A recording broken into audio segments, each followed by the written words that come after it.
Olá, humano, olá, humana, seja muito bem-vindo, seja muito bem-vinda ao Humanisticamente. Este é o seu canal para debater temas de humanidades e direito. Aqui a gente discute filosofia, sociologia, direito digital, ética e estatuto da magistratura, a gente discute análise econômica do direito, psicologia jurídica, a gente estuda direito antidiscriminatório, a gente estuda tudo o que interessa à humanística. E é muito bom estar aqui com vocês hoje para eu apresentar para vocês o nosso episódio 41 do Humanisticamente. E este é um episódio que eu volto a fazer tanto em vídeo quanto em áudio. Eu fiz alguns episódios apenas em áudio, então se você, por exemplo, vier a acompanhar este episódio 41 por meio do YouTube e sentir falta de alguns episódios, no YouTube, realmente, a gente só coloca aquilo que tem o vídeo também. Então, eu fiz alguns episódios só em áudio, então não estranhe se aqui no YouTube tiver um pulo entre episódios. Mas, se você está ouvindo nos agregadores de podcast, e nós estamos em todos os agregadores de podcast, Spotify, Deezer, todos eles nós estamos, você vai ter todos os nossos episódios de forma completa. Se você está no agregador de podcast e quer ver este episódio também em vídeo para ter uma experiência completa, fica o convite para você também. E o que nós vamos ver no episódio de hoje? Hoje nós vamos continuar em filosofia. O nosso episódio 40 foi sobre a filosofia de Santo Agostinho, mas a gente vai dar um giro aí na nossa linha do tempo e nós vamos voltar para um período da antiguidade. Hoje eu vou aqui usar como episódio para vocês um trecho de uma aula que eu gravei para o meu curso de humanística da DPE do Amazonas. Eu fiz um curso com 6 aulas de filosofia e sociologia para a Defensoria Pública do Estado de Amazonas. Lá vai cair esses temas, tanto na prova objetiva quanto na prova subjetiva. E aí eu fiz um curso completo lá com 6 aulas, muito completas, analisando os livros da bibliografia, todos os pontos do edital. E dentro dessa bibliografia tem um livro chamado Breve História da Justiça, de um autor chamado David Johnston, que é um professor da Universidade de Columbia, que anteriormente foi professor da Universidade de Yale. Então, professor de 2 grandes universidades norte-americanas. E eu separei aqui, para ser nosso episódio de hoje, uma parte do nosso primeiro bloco da aula. É a aula 6 do meu curso de humanística da DPE Amazonas, que acabou de sair lá no curso, mas eu separei um trecho que cuida de filosofia antiga, mais especificamente da antiguidade mais remota, a ideia de direito como retributividade dos antigos, dos babilônicos, dos hebreus, e passando também por Platão e Aristóteles. Então nós vamos fazer um passeio por esse trecho aí dessa aula. A aula é maior, é uma aula mais completa que vai até a filosofia contemporânea de Rawls, mas eu separei esse trecho aqui hoje para o Humanisticamente, falando de filosofia arcaica e antiga. Arcaica, essa parte aí do Código de Hammurabi, da filosofia do direito dos hebreus, dos gregos pré-socráticos, a ideia de justiça na Ilíada, por exemplo, e aí do período grego clássico mesmo, com Platão e Aristóteles. Então, a filosofia de Platão e Aristóteles, a filosofia do direito de Platão e Aristóteles, sempre é um tema muito importante, então é isso que a gente está trazendo para vocês. Essa parte arcaica, Platão e Aristóteles. E eu espero muito que você goste do episódio de hoje. Se você gostar, por favor, indica para um amigo, indica para uma amiga, faça com que Humanisticamente chegue a mais pessoas, porque isso ajuda muito o nosso trabalho aqui, faz com que a gente possa continuar fazendo Humanisticamente. Então, se você acha que Humanisticamente de alguma forma contribui com a sua preparação, e eu recebo muitos feedbacks dizendo que sim, muita gente acertou questão graças ao Humanisticamente, por favor, divulgue o trabalho, você nos ajuda a continuar existindo. Realmente é algo que demanda um bom tempo da minha semana, então se você puder ajudar o trabalho, eu te agradeço muito. Então, vamos ver esse trecho da aula aí após a nossa vinheta. A primeira das formas de justiça que ele vai analisar já no primeiro capítulo que é a justiça retributiva antiga. Você nunca pode confundir justiça retributiva com justiça relacional. Logo no primeiro capítulo do Manual de Humanística eu vou explicar o que são as acepções de justiça, que são macroformas de ver a justiça. E duas delas que eu trabalho são justamente a justiça como retributividade e a justiça como reciprocidade. São duas coisas diferentes. Justiça como retributividade e justiça como reciprocidade. Aqui ele começa analisando a justiça retributiva antiga. Na antiguidade, lá na época antes de Cristo, o que existia era uma justiça retributiva e uma justiça baseada numa hierarquia social. Eu já adianto para vocês que o que chama a atenção nessa forma retributiva de justiça é uma forma que entende que a desigualdade entre as pessoas é uma coisa normal. E, por isso, vai se basear numa retribuição para a pessoa em relação ao que ela fez. Se ela fez o bem, ela vai receber o bem. Agora, se ela fez o mal, ela vai receber o mal. Isso vem lá desde a antiguidade. Seja a antiguidade grega, seja a antiguidade do Oriente Médio, principalmente da cultura ali, das religiões de base abramaica. Então ele vai dizer que na Ilíada e nas escrituras hebraicas já ficava claro que a justiça não buscava a igualdade. Como eu disse para vocês, na antiguidade, seja a antiguidade grega, seja na antiguidade judaica, a igualdade não era algo que era buscado pela ideia de justiça. O que a justiça buscava era uma ordem hierárquica na sociedade. Porque não se partia da noção de que os seres humanos eram iguais. Essa antiguidade aceitava hierarquias entre as pessoas. Achavam que as pessoas não eram todas iguais. E por isso o modelo de justiça para manter essa ordem era retributiva. Se é necessária a força para que as pessoas cumpram os seus deveres, vai ser por força. A justiça vai ser retributiva. Então é uma justiça que não é baseada em igualdade, ela naturaliza a desigualdade entre os seres humanos e o que ela quer é ordem. E para isso, ela vai ser baseada numa lógica retributiva. A justiça era funcional à manutenção do Estado social, legitimando desigualdades entre fortes e fracos, entre senhores, servos, entre homens e mulheres. Então, era baseado mesmo na desigualdade. Por exemplo, no período grego, isso fica claro já na Ilíada. Na Ilíada, a disputa entre Aquiles e Agamenon revela uma justiça centrada na honra e no mérito do guerreiro. A injustiça não está na desigualdade estrutural, mas no desrespeito à hierarquia e ao reconhecimento pessoal. A vingança e a retaliação eram formas legítimas de restaurar o equilíbrio rompido.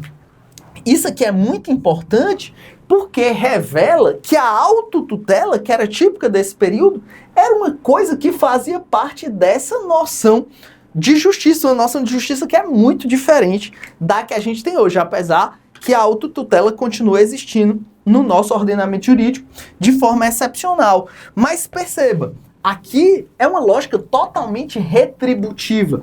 A vingança era uma forma de fazer justiça absolutamente aceita.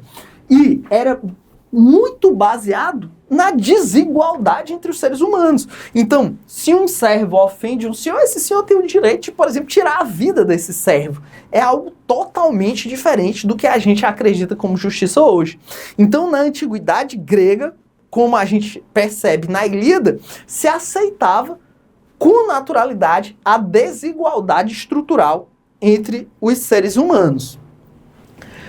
Já na justiça hebraica, a gente vai ver muito fortemente dentro dessa lógica retributiva a questão da punição. Mas nós vamos ver também a questão da proporcionalidade. A justiça de Deus nas escrituras hebraicas é marcada pela punição severa a transgressores, inclusive com castigos coletivos. Embora observe certa preocupação com os vulneráveis, a estrutura normativa permanece hierárquica.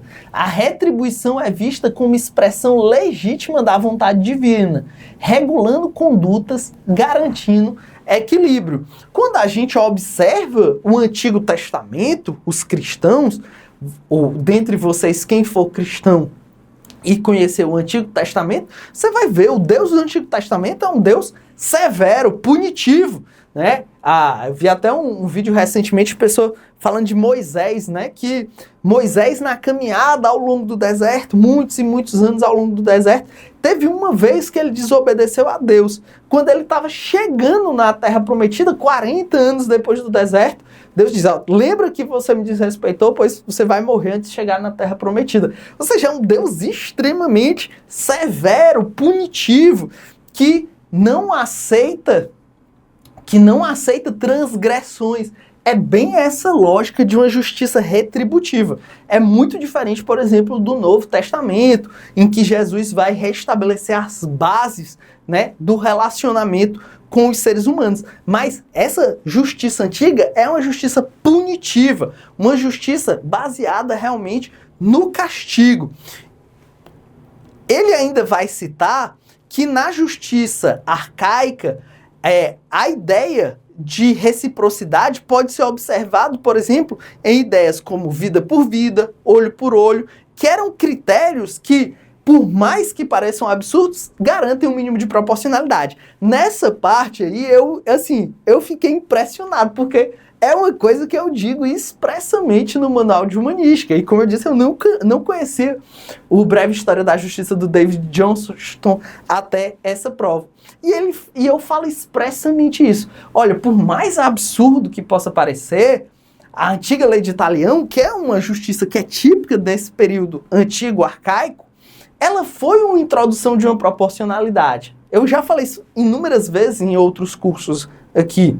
Por quê? Porque antes, se o cara furava meu olho, eu podia ir lá, matar ele, a mulher dele, os filhos, escravizar as filhas, roubar a propriedade. Não tinha limite para o que eu podia fazer dentro dessa retributividade, dessa resposta que eu dava a ele. Eu já falei isso inúmeras vezes. Quando você diz um olho só vale um olho, uma vida só vale uma vida, por mais que pareça absurdo em relação ao que a gente tem hoje como noção de justiça, isso aqui era uma proporcionalidade, era alguma proporcionalidade, mínima que fosse. Então, muito interessante. Eu acho essa parte porque casa bem com o que eu escrevo no Manual de Humanística. Padrões de equivalência e limites de comensuração. A introdução da moeda, segundo o Johnston, buscou medir o valor das trocas, mas certos bens, como amor ou sofrimento, resistem à quantificação. Isso limita a aplicabilidade pura do princípio da reciprocidade.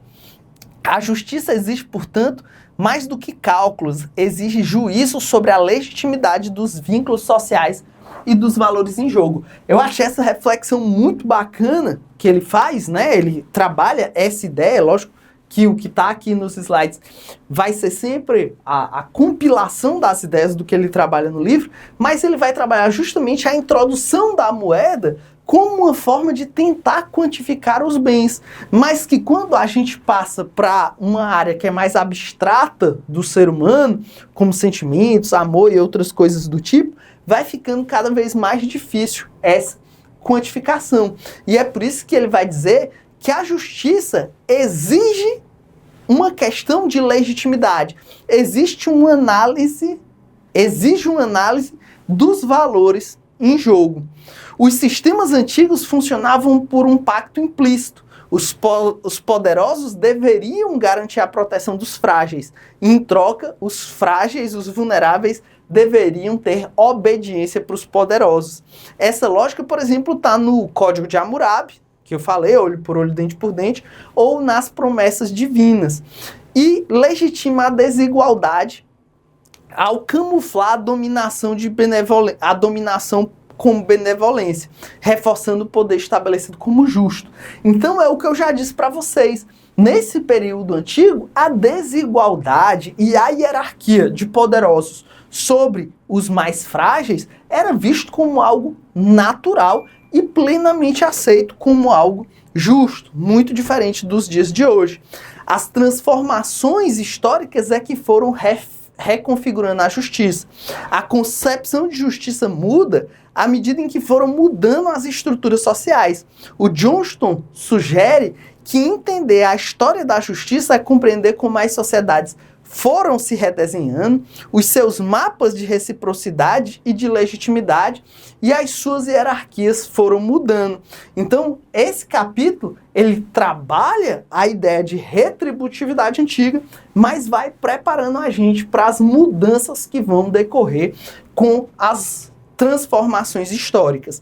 Então, essa é a ideia de justiça do período mais arcaico, do período antes de Cristo, do período grego clássico, do período hebraico antigo e até mesmo da lei de Italião, do Código de Hammurabi. É uma ideia de retributividade, tá? De retributividade. A gente não pode confundir retributividade, que é devolver o mal com o mal, com a ideia de reciprocidade, que é uma outra ideia de justiça que a gente vai ver mais adiante, que é a que o Johnston defende.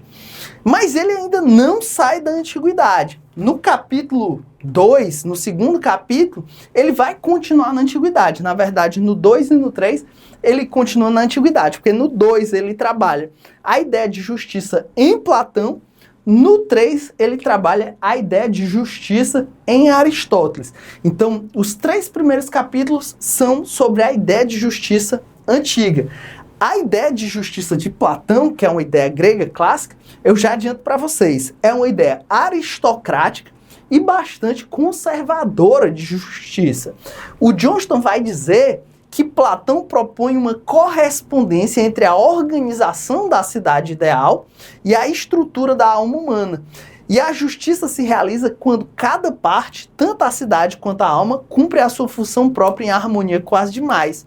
Isso significa uma cidade em que governantes, soldados e produtores agem conforme a sua vocação, e uma alma em que a razão governa os impulsos e os desejos. Isso aqui também ficou muito compatível com o que eu trabalho no Manual de Humanística. O que ele vai dizer?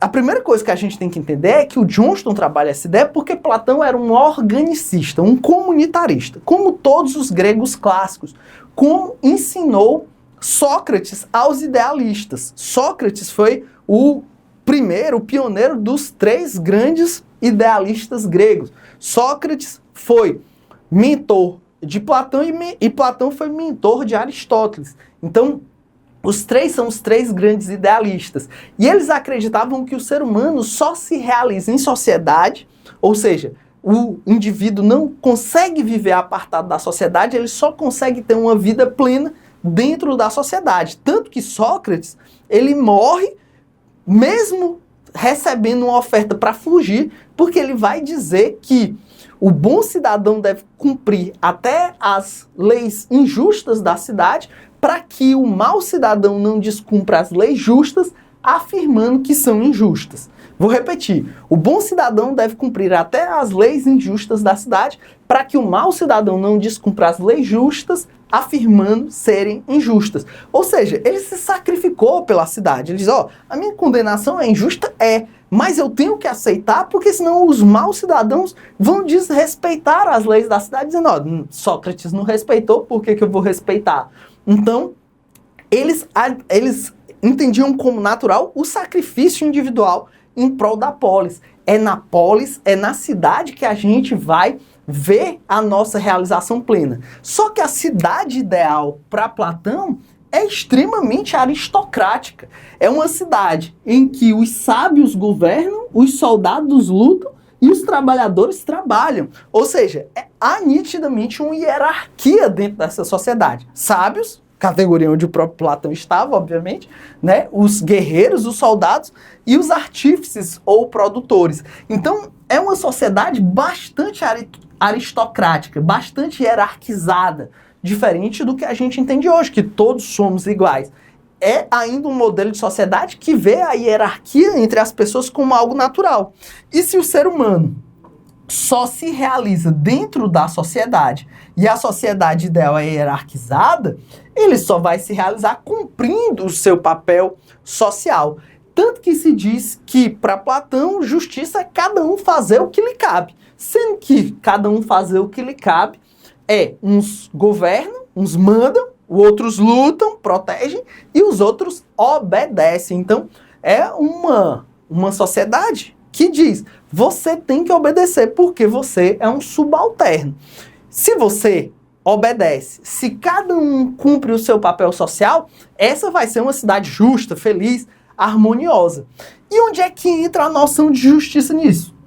Isso já é uma noção de justiça sob o ponto de vista social, mas quando a gente percebe a justiça sob o ponto de vista individual, o Platão vai considerar que a justiça é uma virtude, é algo que eu alcanço por meio do meu exercício filosófico. E para eu alcançar essa virtude, eu tenho que cumprir também o meu papel dentro da sociedade. É por isso que diz que o indivíduo só vai encontrar justiça se ele estiver com a alma bem ordenada. Isso inclui cumprir o seu papel social. Então, a justiça platônica pressupõe uma sociedade hierarquizada, em que cada um cumpre o seu papel, e do ponto de vista individual, cada um vai buscar a virtude exercendo devidamente o seu papel social. Ele vai dizer que a cidade ideal é justamente composta pelos governantes filósofos, que são a razão dentro da sociedade, os soldados, que são o ímpeto e a coragem, e os produtores, que vão atender aos desejos de cada um. Essa divisão reflete as próprias partes da alma que ele vai trabalhar, que é a parte racional, a parte irascível e a parte apetitiva. Então, assim como a sociedade é bem ordenada em três partes, os governantes, os soldados e os artífices, a nossa própria alma individualmente vai ter o racional, o irascível e a parte apetitiva. Então, assim como a cidade tem que ser bem ordenada, a gente só alcança a virtude da justiça tendo as nossas três partes bem equilibradas. A parte racional, a parte irascível e a parte apetitiva. A justiça, então, consistiria na manutenção da hierarquia interna.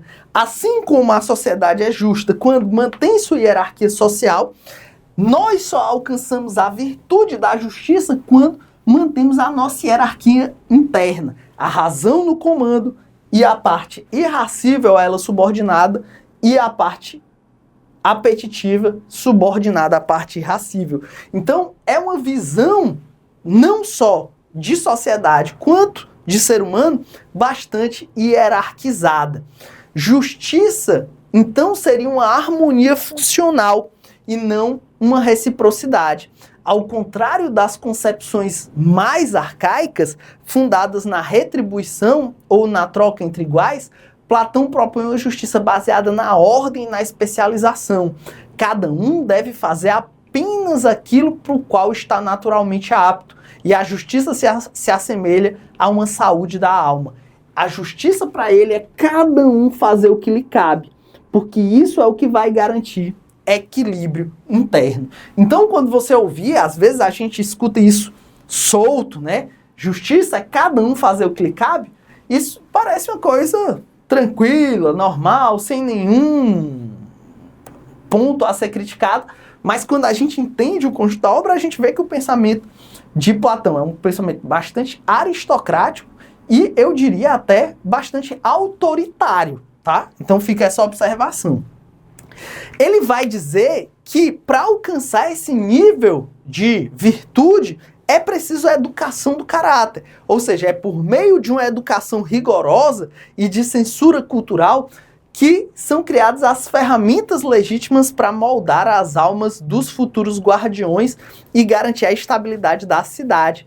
A coerção não é punitiva, é pedagógica. Perceba, esse cara, ele é autoritário, certo? Ou seja, a educação aqui tem que ser firme, tem que ser forte, inclui até mesmo a punição como uma forma de pedagogia, certo? Então, A pedagogia aqui, o ensinamento, é o ensinamento do que for necessário para que cada um cumpra o seu papel. Eu sou muito desconfiado do Platão e dos platônicos. Eu acho uma forma de pensar bastante autoritária.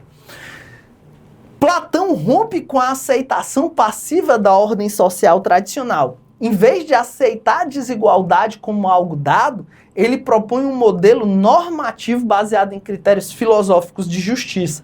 Critica regimes como a democracia e a tirania por desorganizar a alma da cidade, promovendo desejos em vez da razão.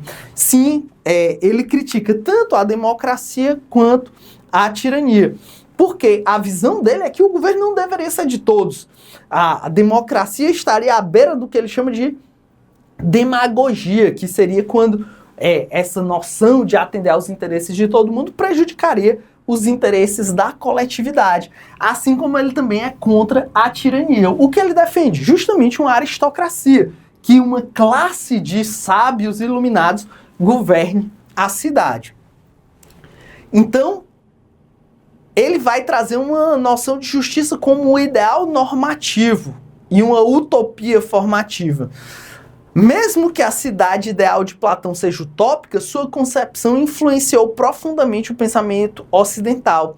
Ao substituir a justiça como uma convenção por uma justiça racional e formativa, Platão inaugurou a possibilidade de criticar e reformar a sociedade à luz de princípios filosóficos, antecipando o papel transformador da teoria da justiça. Então, basicamente, o que o Johnston vai concluir é que o Platão, pioneiramente, começar a desenhar uma reflexão filosófica a respeito do que é uma justiça, do que é a justiça social, ele foi dizendo, olha, a gente pode pensar sobre isso, a gente pode ter ideias sobre isso, e a gente pode fazer uma arquitetura do que seria uma justiça social, uma justiça individual. Então esse pioneirismo, ele foi formativo, ele foi algo que modulou como pensadores posteriores veriam o mundo e também passando a acreditar que poderiam ser esses arquitetos, esses engenheiros sociais de uma sociedade mais justa. O nosso próximo capítulo, que é o capítulo 3, ele trabalha a justiça para Aristóteles. E aqui Aristóteles ele já vai ter uma concepção de justiça bem diferente da de Platão. Apesar de os dois, assim como Sócrates, serem organicistas. Aristóteles, assim como Platão, é um organicista. Ele acredita que a gente só se realiza dentro da comunidade. É um comunitarista. Tanto que tem a famosa frase de Aristóteles, o zoon politikon, o homem é um animal social. O homem que não vive na sociedade, ou ele é uma besta, uma fera, ou é um deus. E nós não somos seres irracionais, bestas, feras, nem somos deuses. Nós somos seres que vivem em comunidade. Seres que vivem politicamente. Nós precisamos da polis, da nossa comunidade, para que a gente possa se desenvolver. E aí, a ideia de justiça de Aristóteles, enquanto a de Platão era justiça é cada um fazer o que lhe cabe, para Aristóteles também é famosa a frase de Aristóteles que justiça é cada um receber o que lhe é devido. Cada um receber o que merece receber. Então ele vai desenvolver uma ideia de justiça comunitarista que parte da vida em comunidade, mas que será justiça quando as pessoas recebem o que lhes é devido. E essa noção, ela vai ter tanto uma dimensão individual, como uma noção geral de forma de vida em sociedade. Ele vai diferenciar essas duas formas como noção de justiça geral e justiça particular. Aristóteles distingue a justiça como virtude geral, que abrange todas as outras virtudes na vida comunitária, e justiça particular, que trata da distribuição de bens e da correção de desequilíbrios. A justiça particular é aquela mais próxima da noção moderna de dar a cada um o que é seu. Então ele vai ter duas formas de ver a justiça. Ele vai ter a forma lata e a forma estrita. É a primeira divisão que ele faz. Nessa forma mais lata de justiça, essa visão mais geral de justiça, a justiça de uma forma mais ampla é basicamente cumprir a lei da polis. Então, se você cumpre a lei da polis, e aí a gente vai lembrar que Aristóteles é uma espécie de neto filosófico de Sócrates, isso está bem em compatibilidade com o que Sócrates dizia, né? Então, de forma geral, justiça é seguir a lei da polis. Isso é uma forma geral que todas as pessoas têm de forma mais ampla, respeitar a vida comunitária. Só que tem um porém. Seguir a lei da polis não resolve todos os problemas. Por quê? Além disso, quando o João me causar um dano, ou seja, ele não respeitou a lei da polis, que vai dizer que a gente não deve cometer dano para os outros, como é que eu volto a ter justiça? E mais, se, digamos, a minha comunidade produz grãos em excedência, ou seja, sobram grãos, e tem uma pessoa da minha comunidade passando fome, é justo que eu dê para ele ou justo que ele passe fome? Você pode estar pensando, é óbvio que é justo que você dê para ele. E por que a nossa sociedade tem tantas pessoas passando fome, tanta gente em situação de rua? Se é tão óbvio assim, por que ainda assim a gente comete tanta injustiça? E aí ele vai dizer, olha, isso é um problema que está para além da ideia de respeitar a lei da polis, porque simplesmente respeitar a lei da polis não vai resolver todos os nossos problemas. Existe uma dimensão concreta de problemas reais das pessoas que a gente vai ter que ter uma medida de justiça para isso. E dentro desses problemas reais das pessoas, nós vamos ter a noção de justiça particular. A justiça particular é a justiça para resolver os problemas reais de uma vida em sociedade. Sejam problemas atomizados de uma pessoa ou de duas pessoas litigando, ou da distribuição de riquezas dentro da sociedade. É por isso que a justiça particular, ela vai se desmembrar em justiça distributiva e justiça corretiva. Então perceba, a gente tem, num primeiro momento, justiça, vou até fazer isso aqui para vocês logo, para vocês entenderem. Basicamente, o esquema de justiça para Aristóteles era da seguinte forma. Justiça, esse aqui está muito claro. Vamos ver se esses aqui estão melhores. Justiça. A justiça, ela vai ter duas subespécies iniciais. A geral, já era esse aqui. A geral e a particular. A geral é basicamente cumprir a lei da polis. Mas a particular, para resolver os problemas humanos mais concretos, vai se dividir em distributiva e corretiva. Essa é a composição da noção de justiça em Aristóteles. Aristóteles, ele era bem analítico. Ele tinha um pensamento bem analítico. Ele gostava de fazer esquemas, de esquadrinhar a sua reflexão filosófica. Eu me identifico muito mais com Aristóteles do que com Platão. Gosto muito mais do pensamento dele.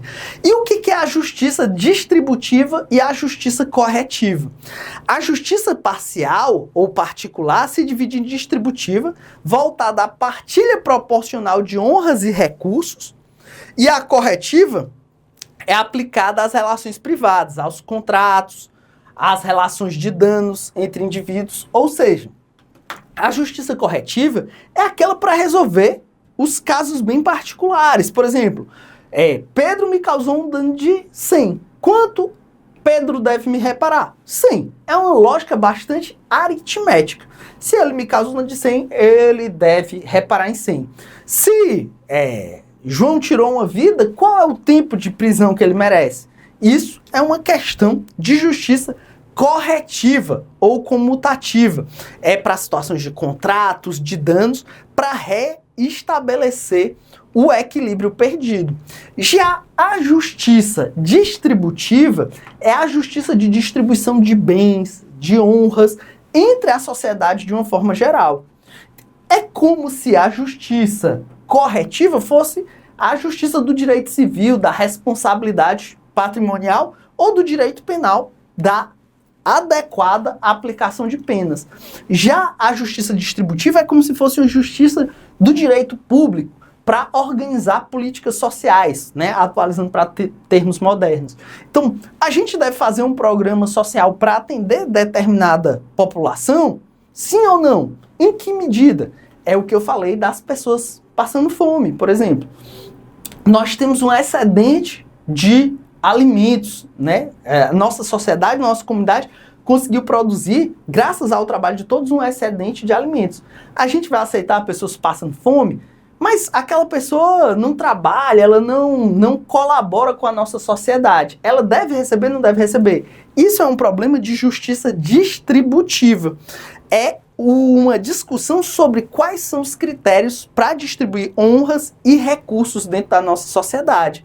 Então, uma ação afirmativa deve ou não deve ocorrer? Isso é uma discussão sobre justiça distributiva. Então, justiça geral, seguir a lei da polis. Justiça em sentido particular ou parcial, justiça distributiva e justiça corretiva, enquanto a justiça corretiva ela é aritmética para reestabelecer o equilíbrio rompido numa situação de conflito, a justiça distributiva ela vai ter uma lógica de proporcionalidade.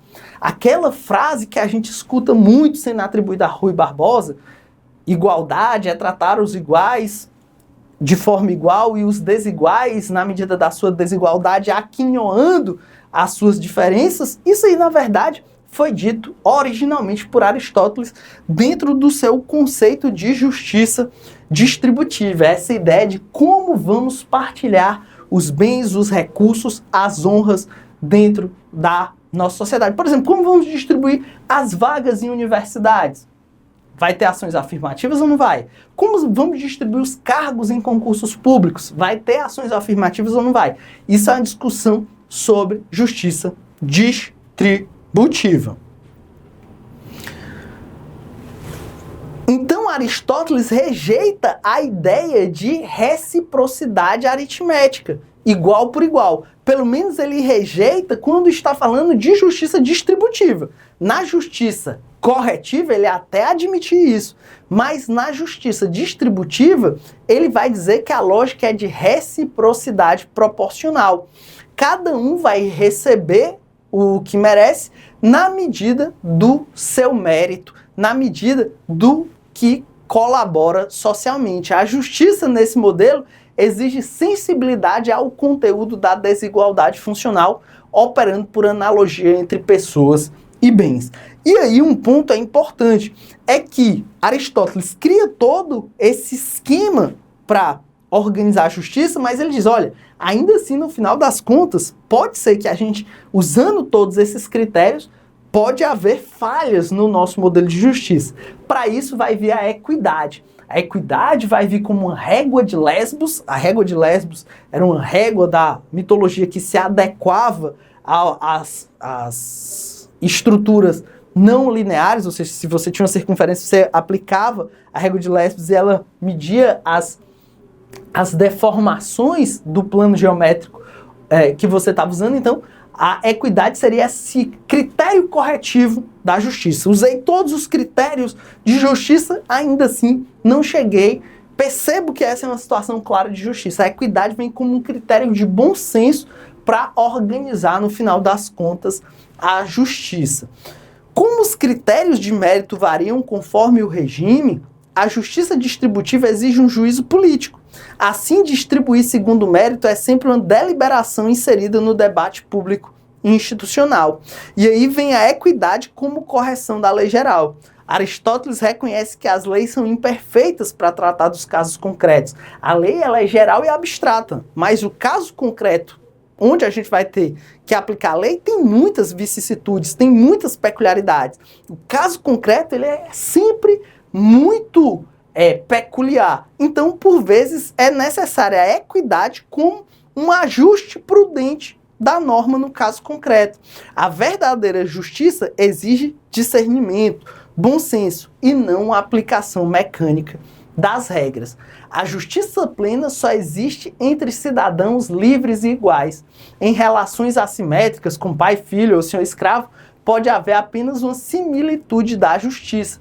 Para Aristóteles, a justiça é, antes de tudo, uma virtude relacional, não apenas introspectiva ou harmônica, como em Platão. Johnston mostra que Aristóteles inaugurou uma teoria realista da justiça, fundada na prática social e na avaliação plural do mérito.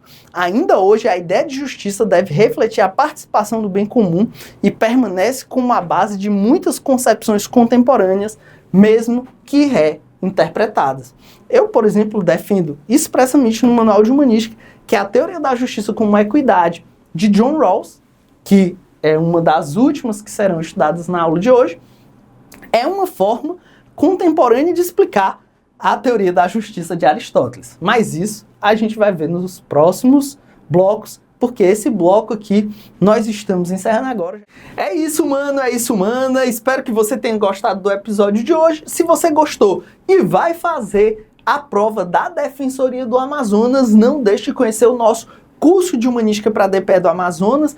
Eu vou deixar o link na descrição aqui do episódio e, como você pode observar, várias das coisas que a gente trabalha nessa aula são trabalhadas aqui no nosso Manual de Humanística. Então, se você tiver interesse no Manual de Humanística, você vai encontrar o Manual de Humanística no site da editora Juspodium. Vou deixar o link também na descrição do episódio. E se você adquirir o Manual de Humanística com o meu novíssimo curso de Direito Constitucional, que aqui está, onde eu também trabalho a ideia de filosofia da Constituição a partir da perspectiva, por exemplo, de Aristóteles, de Platão, você também vai adquirir esse curso em casadinha com o Manual de Humanística. A editora preparou uma casadinha dos dois livros que faz com que eles saiam com o valor bem mais em conta. O curso de Direito Constitucional, ele é um livro novo que eu lancei agora em 2025,